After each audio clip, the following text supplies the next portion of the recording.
Tout pour investir. Investir autrement. Investir autrement, c'est cette séquence où on se pose la question de comment gagner votre temps, mais aussi votre argent dans d'autres placements, matériels ou immatériels. Alors, à vous de choisir si les cryptos, c'est très matériel ou très immatériel. Mais en tout cas, c'est Enzo Allo, qui est le président de cryptopatrimoine.fr, qui vient avec nous réfléchir sur le sujet suivant. Est-ce que la crypto est un outil efficace pour faire des dons? Bonjour Enzo. Bonjour Lorraine. Merci d'être avec nous. Alors, on aime bien parler sur cette séquence de philanthropie parce que l'air de rien, les Français aiment bien être philanthropes. En tout cas, le sujet a l'air de vous plaire puisque vous nous sollicitez beaucoup dessus. Et donc, on va parler crypto et philanthropie. Est-ce que vous pouvez nous dire très concrètement, est-ce que c'est efficace de donner en crypto et comment ça fonctionne? Alors le don va être une forme effectivement de philanthropie. Il faut voir en fait simplement si le mariage est possible. Nous, notre conviction, c'est que oui, c'est simplement le support et les méthodes qui vont changer. La philanthropie, ça reste la vision sociétale de l'entreprise. Et là, c'est de voir comment la crypto et plutôt la technologie sous-jacente de la blockchain peut aider. Effectivement, ça apporte de la transparence sur l'utilisation des fonds qui sont utilisés dans ces différentes associations, sur la traçabilité aussi de ces fonds. Ça fait aussi une économie d'échelle, c'est-à-dire que si par exemple je fais pour un don, je sais pas, de 50 000 €, ensuite il va y avoir des traitements au sein de la fondation, de l'association, le paiement des salaires, potentiellement des personnes qui habitent, qui y travaillent. Sur ces 50 000, peut-être que seulement 40 000 seront effectifs pour vraiment l'aide qui est censée apporter par la fondation. Et avec la technologie de la blockchain, on va pouvoir supprimer les intermédiaires, gagner du temps, et peut-être que du coup sur les 50 000, ce sera peut-être plutôt 45 000 qui seront utilisés. Donc on va pouvoir générer un peu plus de valeur. Ensuite, on a toute l'authenticité, la sécurité qui est induite par la technologie de la blockchain. Donc pour nous, c'est un plus, en tout cas en termes de technologie. En revanche, c'est à la volonté du dirigeant d'impulser cette vision sociétale sur la philanthropie. Bon, on comprend d'un point de vue versement d'argent l'efficacité qu'on peut peut-être obtenir en utilisant la technologie de la blockchain. Il y a toujours un sujet de reporting qui dépasse, disons, la manière ou la monnaie dans laquelle on donne de l'argent.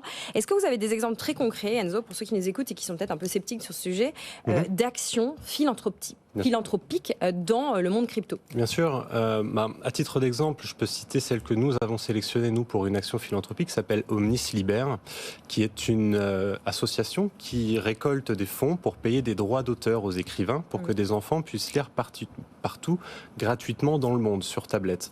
Donc, avec notre organisme de formation également, ça nous semblait dans la lignée des choses parce que c'était lié à l'éducation. Et donc, on va faire une vente de NFT dans une galerie d'art et une partie des bénéfices seront reversés à la fondation. Donc c'est exactement la même chose qu'on peut retrouver dans les milieux traditionnels. C'est simplement, comme je le disais, le support qui change. On en a aussi une autre qui est une fondation qui s'appelle EIC Corporation, qui elle permet aux porteurs de projets de pays en voie de développement d'être financés par des pays justement en voie de développement, comme en France notamment, et de par la technologie de la blockchain, générer plus de valeur pour ces porteurs de projets. Donc c'est un changement de paradigme.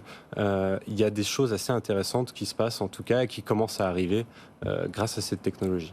Bon, quelle que soit la manière dont on effectue un paiement, quand on fait un don, que ce soit par chèque, par liquide, par virement ou donc par la blockchain, ce qu'on peut observer, c'est qu'il y a un sous-jacent défiscalisation. Est-ce que le don en crypto peut être une manière de crypto-défiscaliser? Oui, en partie. Alors ça va dépendre de la manière dont on va faire le don, c'est-à-dire qu'un don à 100% fait une fondation devrait pouvoir normalement effectivement être déduit fiscalement si les normes juridiques ont été faites par l'entreprise. Il y a des démarches à faire auprès de l'administration pour justifier le fait que cette démarche a bien été dans un but philanthropique. Nous, par exemple, malheureusement, dans notre situation, en vendant des NFT, c'est une partie des bénéfices et donc malheureusement, ça ne peut pas être soumis à la défiscalisation. Mais c'est un argument parfois pour les investisseurs, mais ce n'est heureusement pas l'argument principal. Et il y a quand même toujours cette volonté de la part des donateurs de pouvoir œuvrer, même si effectivement, là, il n'y aura pas la défisque, mais ils auront une œuvre d'art. Enzo Allo, président de cryptopatrimoine.fr, est-ce qu'on peut avoir une stratégie RSE quand on parle de cryptoactifs? Oui, bien sûr, il y a toujours, là, dans le cas de la philanthropie, on est sur l'aspect social, voire sociétal. On peut rajouter bien sûr aussi l'aspect environnemental. Il y a aujourd'hui des blockchains de traçabilité, typiquement utilisées par LVMH, qui vont pouvoir permettre de calculer exactement l'impact carbone et environnemental qui a eu, par exemple, juste la livraison de mon produit jusqu'à chez moi. Il y a un aspect très intéressant qui est lié directement à la blockchain, qui est les smart contracts, c'est-à-dire qu'on peut automatiser l'exécution des normes RSE automatiquement grâce à des smart contracts. Et ça, c'est pour moi la révolution, puisque à partir du moment où ça a été codé dans la blockchain, on ne peut pas passer outre les promesses qu'on aurait fait aux consommateurs, parce que c'est toujours cette notion de promesse qu'on doit tenir quand on est une société et qu'on s'engage, c'est pouvoir montrer qu'on a tenu ses promesses. Et grâce à cette traçabilité, c'est auditable en temps réel. Voilà, alors tout à l'heure on parlait justement du reporting pour être sûr que l'argent finalement est bien utilisé. Vous nous dites les smart contracts, c'est un exemple concret qui prouve qu'on peut être dans une exécution vérifiée, traçabilité. Exactement, c'est en fait c'est le déclenchement automatique de toutes ces normes, puisqu'effectivement, dont vous en parliez juste avant, les reportings extra-financiers sont parfois peut-être un petit peu édulcorés à la hausse ou à la baisse en fonction des sociétés sur les impacts carbone notamment, etc. Et en fait, c'est prouver la qualité des données sur toutes ces normes RSE pour rassurer les consommateurs.